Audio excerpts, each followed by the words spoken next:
नमस्कार, आप देख रहे हैं सीटेन न्यूज। मैं हूं आपके साथ प्रियंका। लंबे संघर्ष के बाद आखिरकार किसानों की मंशा पूरी होने की कगार पर है। तीनों कृषि कानूनों की वापसी का ऐलान देश के प्रधानमंत्री नरेंद्र मोदी ने 19 नवंबर की सुबह कर दिया।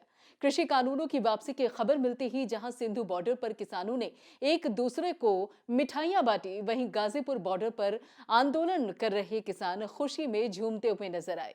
और आज गाजीपुर बॉर्डर पर तीनों कृषि कानूनों की वापसी पर एक अलग ही नजारा देखने को मिला। किसानों की लूट है, अमीरों को छूट है, जैसे स्लोगन जहां गाड़ियों पर लिखे हुए नजर आए, तो वहीं पर किसानों ने ढोल की थाप पर अपनी जीत का डंका पीटा और सरकार से किसानों की अन्य मांगों पर भी गौर करने की अपील की।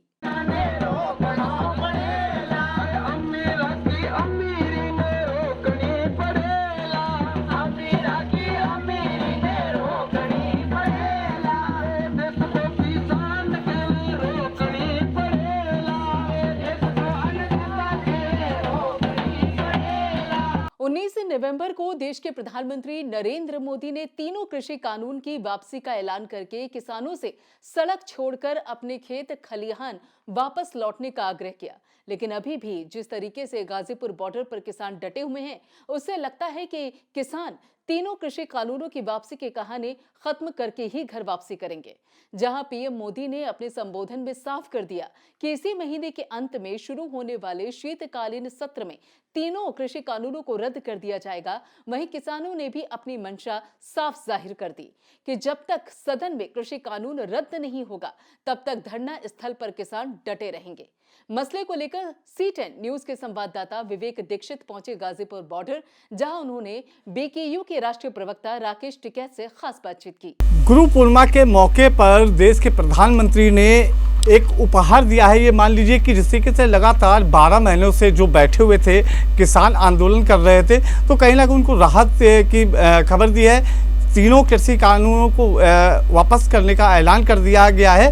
और हमारे साथ राकेश टिकैत, हम बात करें। राकेश टिकैत जी, तीनों कृषि कानून वापस करने के लिए अब तो ऐलान भी हो गया है और माफ़ी मांग की प्रधानमंत्री जी ने, आप क्या प्रतिक्रिया आप लोगों की? MSP पे भी एक बड़ा सवाल अभी है। जो किसान शहीद हुए हैं उनका भी बड़ा सवाल है। उनकी स्मारक बनाने की बात करिए, उन परिवारों का क्या होगा, तो ये भी एक बड़ा सवाल है। और भी बहुत मामले हैं, बहुत मसले हैं, तो उस पर भी सरकार बैठ के बातचीत करे, एक कमेटी बना दे, वो कमेटी उन मामलों में बातचीत करती रहेगी। अभी जो आपकी वहाँ पे कोर कमेटी की जो मीटिंग हुई है सिंघू बॉर्डर पे, तो 3 उन्होंने मुख्य मुद्दे रखे हुए हैं कि स्मारक बनाया जाए, शहीद स्मारक बनाया जाए, शहीदों को मुआवजा दिया जाए, उसके बाद जो किसान जेल में हैं उनके ऊपर भी छोड़ने का वो किया जाए। बिल्कुल, ये सारे इशू हैं क्योंकि ये आंदोलन के दौरान के मुकदमे हैं, तो उस पर भी सरकारों को बातचीत करनी चाहिए। सर, एक चीज़ और, जो 2022 का चुनाव नज़दीक है, तो क्या लग रहा है सर कि जो राजनीतिक रोटियां सेक रहे थे जो दल, अब उनके क्या मंसूबे प्रधानमंत्री ने फेल कर दिए? नहीं, कोई फेल किसी के नहीं होते और सबको अपना काम करना चाहिए। उनका भी काम है, वे इलेक्शन लड़ने का उनका काम है, तो वे इलेक्शन पर अपना काम करें।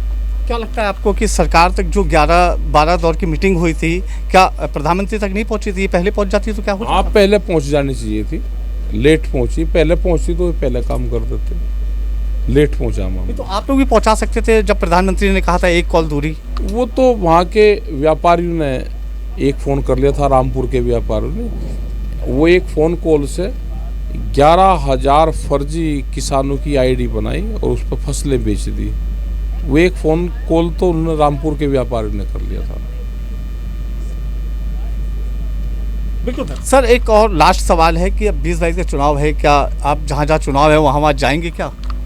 महाराष्ट्र में तो चुनाव है नहीं। हम 2 दिन पहले भी महाराष्ट्र थे, कल भी महाराष्ट्र थे और 28 को फिर महाराष्ट्र होंगे। हम तो पूरे देश में जाएंगे, जहाँ मसला होगा वहाँ पे हम जाएंगे। यूपी में तो चुनाव है, यूपी भी आप जाने की बात कर रहे हैं, यूपी में मीटिंग है। महाराष्ट्र में तो चुनाव है नहीं, तो मीटिंगों को चुनाव से जोड़कर नहीं देखा जाना चाहिए। अब कहाँ दौरा आपका लगा हुआ है मीटिंग? 22 को लखनऊ रहेंगे, जो उत्तर प्रदेश में है। 26 तारीख को यहीं पे रहेंगे। 27 को अमृतसर रहेंगे। 28 तारीख को बॉम्बे रहेंगे। 29 को फिर यहाँ रहेंगे। इस तरह से प्रोग्राम है, पूरे देश भर में रहेंगे। आपने कल एक बयान दिया था कि हम वापस नहीं जाएंगे जब तक एनएसपी की गारंटी नहीं होगी, तब तक वापस नहीं जाएंगे। देखिए किसी कानून एक देखिए ये तो एक जैसे प्रोसीजर होता है उसका मुद्दा है। अब ये संसद सत्र होगा, उसमें पेश किया जाएगा, उसके बाद कई कार्रवाई होंगी। जो भी संयुक्त मोर्चा तय करेगा हम उसके तहत काम करेंगे।